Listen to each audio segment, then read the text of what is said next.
these men took place to save our country, and I hope that the generations keep on passing it down to these little ones.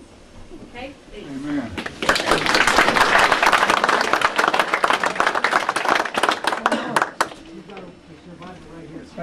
Okay. Thank you. My name is E.J. Kohler, U.S. Navy, Aerial Patrol Squadron BP-23 on the harbor inlet end of Fort Island in the center of Pearl Harbor.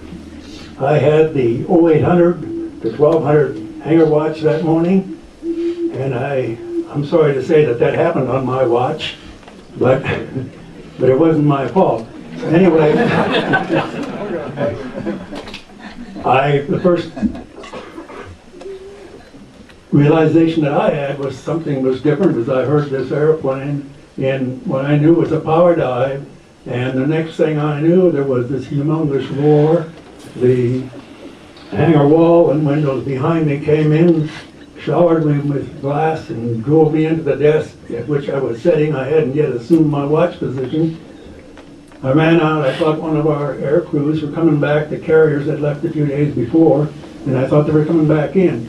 But when I went out the hangar door, another one was coming down, and as I looked up at him, I saw these flashing lights, and I thought, and a bomb hanging underneath them, and I thought it's funny that they would come back into port armed like that.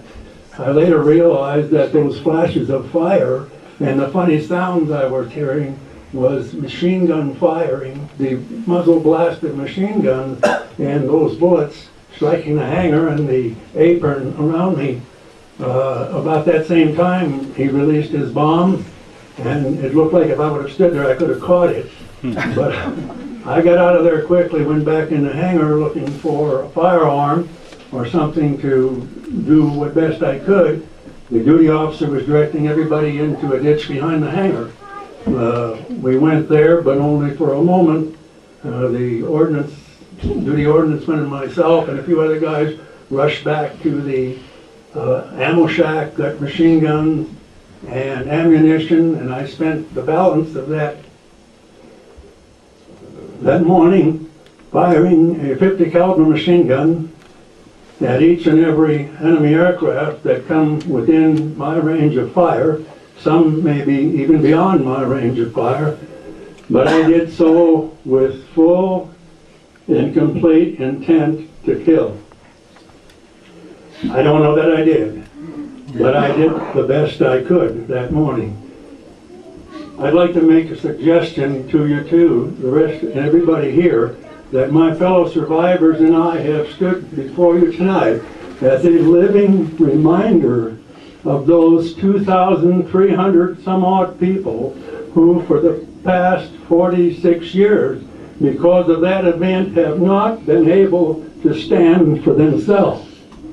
And I think we need to realize that one of the main purposes of this ceremony held here and that light up above on top of this building is our way of trying to bring well-deserved honor and remembrance to all of those people. We, my fellow survivors and I, have had 67 years of the best of life that we could make it. They didn't get to have that. They deserve our honor. They deserve our remembrance. To me, this meeting, this building, and that beacon has always been a ship of hope. And that it is through this meeting and through that beacon that we hope that we can get everybody to go out sometime between sunset this evening and sunrise in the morning. Find yourself a vantage point where you can see the top of the mountain. When you see that beacon rotating, take a moment, stand in silence and honor and remember all of our shipmates who did not survive that morning.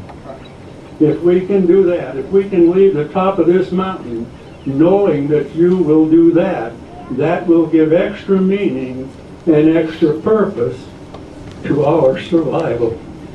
Thank you.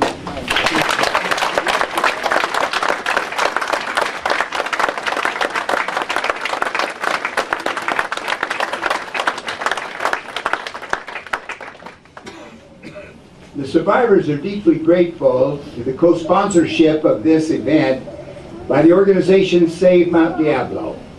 Here is the Executive Director of Save Mount Diablo, Mr. Ron Brown.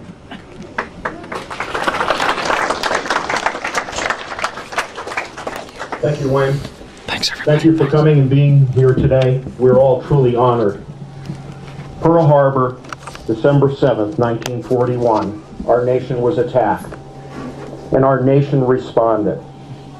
And within a handful of years, we had achieved victory. Thank you.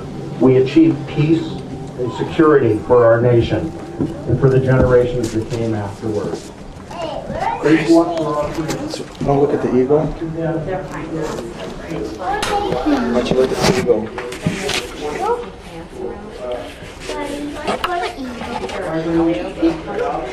Do you want to run up to the top where we were and grab my my map tube? Do you want to run up there and grab my map tube and run back?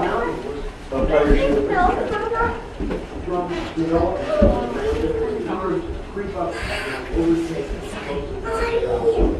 Our co-founders, Jerry Bowerman and Art Bonwell, formed an organization called Save Mount Diablo. It's taken us more than a handful of years. We're now celebrating our 37th anniversary of trying to preserve the lands on the land of Diablo. But we feel a great kinship. Okay, let's tie our shoe.